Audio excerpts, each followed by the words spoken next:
Friends, Bhavya classes के educational platform पे आप सबका हार्दिक स्वागत। जैसा कि आप जानते हैं, पिछली क्लास में हमने 4.3 एक्सरसाइज का पहला प्रश्न कंप्लीट किया, जिसमें हमने मूलों की प्रकृति के बारे में पढ़ा।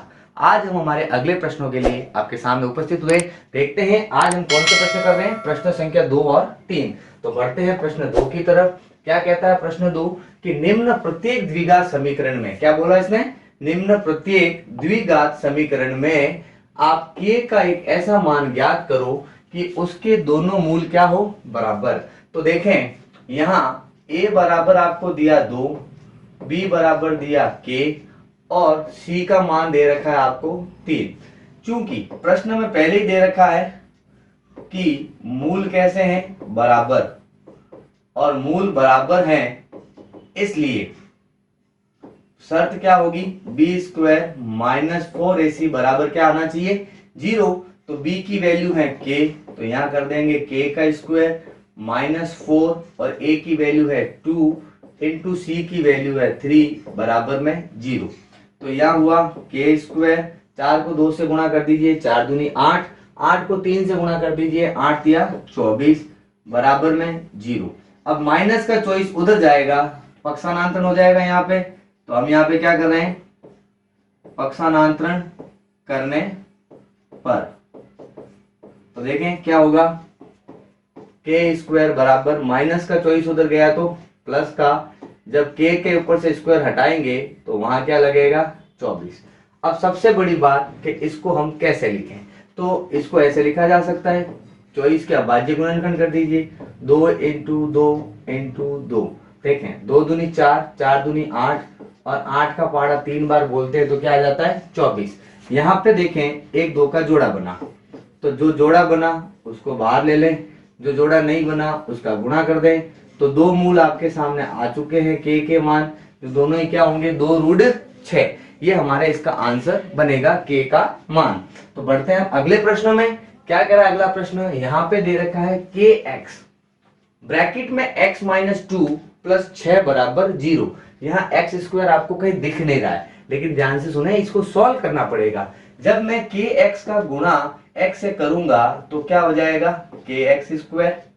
फिर मैं जब kx का गुणा इससे करूंगा तो क्या हो जाएगा, 2kx माइनस का, और फिर बाहर में प्लस का 0, 6 के साथ 0 तो है ही। तो ये हमारी समीकरण बन गई ax square plus bx plus c के फॉर्म की। तो यहाँ a बराबर हमारे पास क्या है, k, b बराबर मेरे पास है यहाँ पे प्रश्न में माइनस का 2k एंड c बराबर है 6। जो कि प्रश्न में पहले ही दे रखा है कि मूल आपके कैसे हैं, बराबर हैं। तो यहाँ लिखेंगे, चूंकि मूल कैसे हैं, बराबर, इसलिए condition b square minus 4ac is equal to 0। तो b की वैल्यू क्या, माइनस का 2k square minus 4 into a की वैल्यू क्या, k, फिर c की वैल्यू क्या, 6 बराबर में 0। 2 का स्क्वायर 4, k का स्क्वायर k स्क्वायर माइनस 4 को 6 से गुणा किया, 4 छंग 24, और ये k आपके पास वैसे के वैसे। अब ध्यान से सुने, यहाँ पे कौन कॉमन आ रहा है, यहाँ हमारे पास 4k कॉमन आ रहा है। जब इसमें से 4k कॉमन लिया तो 4 और k बाहर गया, k स्क्वायर था इसलिए एक k बचा। जब इसमें भाग दिया 4 का तो माइनस का 4 का भाग 6, 24 में देंगे तो 6 बार, और k बाहर जा चुका है, ये हो गया आपके पास 0। अब 4k और ये दोनों गुणे में है, तो हम इसको ऐसे लिख सकते हैं, k माइनस 6 बराबर 0 बटे 4k। तो ये हुआ k माइनस 6 बराबर 0, क्योंकि किसी भी संख्या में 0 में अगर किसी भी संख्या का भाग दें तो हमेशा 0 आता है। अब बच गया ये, तो k की वैल्यू जब हम उधर ट्रांसफर करेंगे इधर, तो यहाँ पे क्या आ जाएगा, 6। तो k का मान क्या आएगा आपका, 6 मान आ जाएगा। तो ये हमारे मूल बराबर होंगे कब, जब हम k की जगह वैल्यू क्या रखते हैं, 6 रखते हैं। तो ये हमारा यहाँ पे आंसर बन जाएगा। ठीक है, तो अब हम बढ़ेंगे हमारे अगले प्रश्न में, तब तक आप इसका एक स्क्रीनशॉट ले लीजिए। बढ़ते हैं अगले प्रश्न में। देखें तीसरा प्रश्न क्या कहता है, बहुत ही अच्छा प्रश्न है। क्या एक ऐसी आम की बगिया, यानी एक बगीचा है, बनाना संभव है, आपसे पूछा जा रहा है कि संभव है या नहीं, जिसकी लंबाई चौड़ाई से क्या होती है, दुगुनी।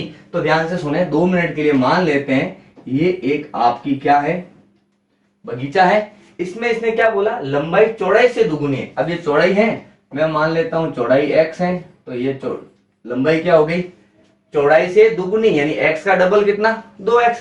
उसके बाद बोला गया कि उसका क्षेत्रफल 800, क्षेत्रफल कितना दिया 800 मीटर स्क्वायर, क्या दे रखा है 800 मीटर स्क्वायर हमें दे रखा है।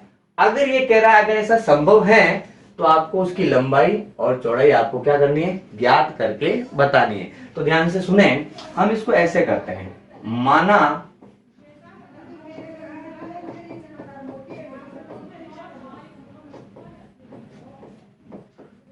बगिया की चौड़ाई, माना बगिया की चौड़ाई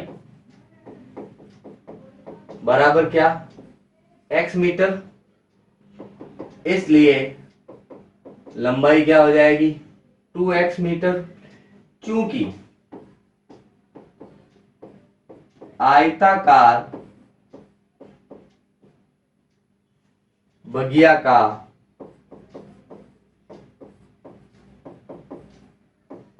क्षेत्रफल क्या होगा, लंबाई इंटू चौड़ाई। अब क्षेत्रफल तो आपको दे रखा है 800 मीटर, लंबाई हो गई x और चौड़ाई हो गई 2x। अब इन दोनों का गुणा कर देते हैं, इसके बराबर होगा, तो ये 800 इसको इससे मल्टीप्लाई किया, ये हो गया 2x स्क्वायर। 2 मल्टीप्लाई में इधर आ जाएगा, तो हम यहाँ क्या कर रहे हैं पक्षांतरण, तो क्या होगा x स्क्वायर बराबर 800 बटा 2, यानी हमारे पास x स्क्वायर का मान कितना आ जाएगा 400। कैसे, 800 में 2 का भाग दिया यानी 800 का आधा। अब देखें जब यहां से स्क्वायर हटाऊंगा तो यहां क्या लगेगा रूट, तो x बराबर 400 को मैं लिख सकता हूं 20 गुणा 20, तो x की वैल्यू कितने आई 20। तो ये हमारी क्या हो गई चौड़ाई, इसलिए लंबाई क्या हो जाएगी 20 का दुगुना यानी 40 मीटर, ये हो गई आपकी लंबाई। अब ये लंबाई और चौड़ाई ज्ञात करने के लिए बोला, हमने ज्ञात कर लिया। अगर आप वेरीफाई करना चाहें तो 20 का गुणा 40 से करके देखें, आपके पास वापस 800 आ जाएगा। यानी हम लोग ऐसी बगिया बना सकते हैं जिसकी चौड़ाई से दुगुनी लंबाई हो सकती है। तो इस प्रकार हमारा ये तीसरा प्रश्न भी समाप्त हुआ। बहुत जल्द आपसे मिलेंगे हम अगली क्लास में अगले प्रश्नों के साथ। तब तक आप इसको अच्छे से रिवाइज कीजिए, अपने दोस्तों के साथ शेयर कीजिए, लाइक और सब्सक्राइब करते रहे, तो आपको बहुत जल्द अच्छी अच्छी क्लासेज और भी अरेंज होती रहेगी। जय हिंद, जय भारत।